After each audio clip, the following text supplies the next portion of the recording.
Vamos a estudiar ahora lo que son bosones de spin mayor que cero.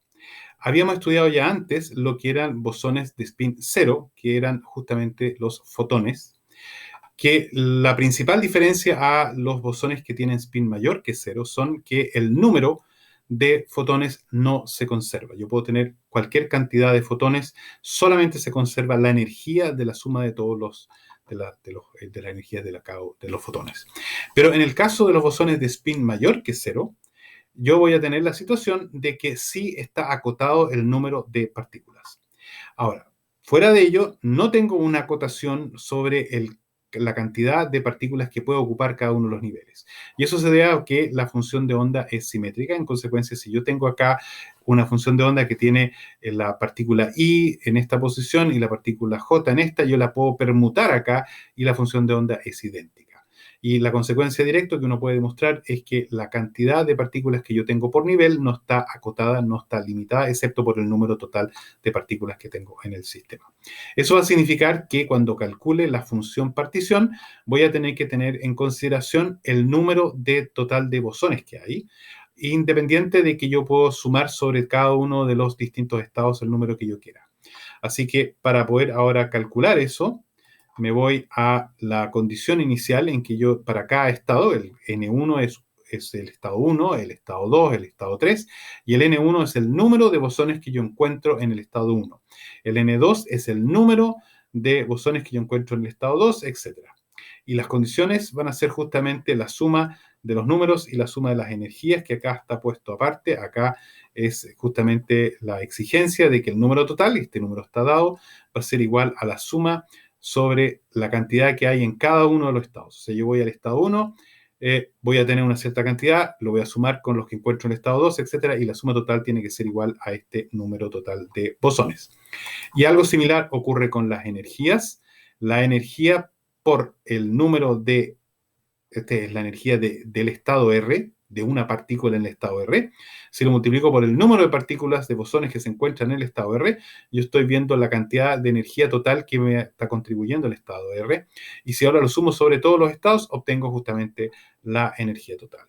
Ahora, para calcular la función partición, vamos a tener que primero que todo trabajar con la gran función partición porque depende del número de partículas. No puedo trabajar con la función partición normal porque tengo que asegurarme que se sume sobre toda la cantidad de partículas que yo puedo tener. Así que estoy tomando este z más eh, distinto al z que teníamos antes, que es la función partición gran canónica, cuando yo tengo justamente el número de partículas que estoy aquí sumando, y aquí tengo el número de estados, y aquí tengo el E elevado a menos beta E sub R, y aquí me aparece justamente adicionalmente el menos alfa N. Esta es la expresión que vamos a calcular, que esta es la misma expresión de acá, pero aquí yo le puse como apellido BE, Bose-Einstein, porque estamos hablando de lo que es la estadística de Bose-Einstein. ¿Por qué? Porque Bose es el que se asocia a los bosones. En honor a él aparece acá el B de bosones, y Einstein porque participó en justamente el desarrollo de esta parte del modelo.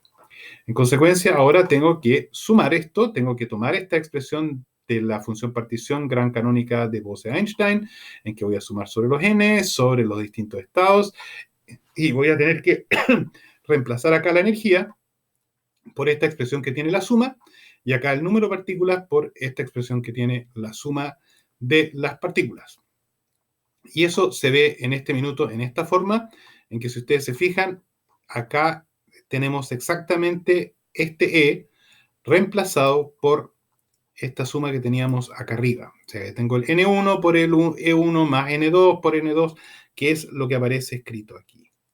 Y el otro factor de acá se reemplazó por este factor de acá, el alfa está factorizado, y aquí está N1 más N2 más N3. O sea, esta expresión de acá es esta con estos dos reemplazados.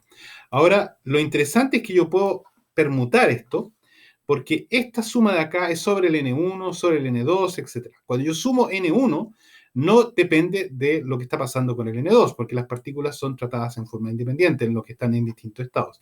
Así que yo puedo acá tomar el factor con N1 y el que con N1 acá, y lo puedo separar y ponerlo con el factor suma, el símbolo suma para el N1. Y después va a venir unos segundos que va a tomar este factor del N2 y este N2 y lo voy a poner acá con el factor N2. ¿Qué es lo que está expresado acá? Acá tenemos la suma sobre los N1 de el factor con N1 de aquí y de acá. Acá está el alfa correspondiente, está factorizado el N1 de hecho, entonces aparece el menos alfa que viene de acá y aparece el más beta porque el menos también fue factorizado, el beta E1. Y acá tengo para el otro, etcétera, etcétera, para todo lo que hay correspondientemente y son infinitos en ese sentido. Ahora, y esto, ok, literalmente esto tendría que estar acotado por el número de partículas, pero no nos vamos a preocupar por eso porque el número es muy grande. Así que esto acá lo puedo expresar nuevamente como una serie geométrica, porque es este factor elevado a n1, este es el mismo acá, es elevado a n2, y como no tengo un límite, estoy suponiendo que es infinito, que es muy grande, así que voy a obtener el típico 1 sobre 1 menos q, donde q es justamente este exponencial con este factor. Y lo mismo ocurre para el otro, y si ahora saco el logaritmo de esto va a ser igual al logaritmo de este producto, lo cual es igual a la suma de los logaritmos de cada una de las expresiones, y como este está como 1 dividido por este factor, este me queda como el logaritmo de este factor, pero con un menos por el hecho que aquí estaba inverso. Así que la expresión de esta función partición para todo el sistema va a ser el logaritmo de esto va a ser igual a menos el logaritmo, la suma para el estado R, para sobre los estados del logaritmo de 1 menos este factor de acá, en que aquí no está factorizado, cuidado, al menos está en cada uno de los términos, de lo mismo, es exactamente lo mismo. Ahora, igual tengo el problema que todavía tengo el alfa que tengo que analizarlo porque este acá es la distribución gran canónica. Y uno acá usa un pequeño truco, porque resulta que el número es muy alto, los n.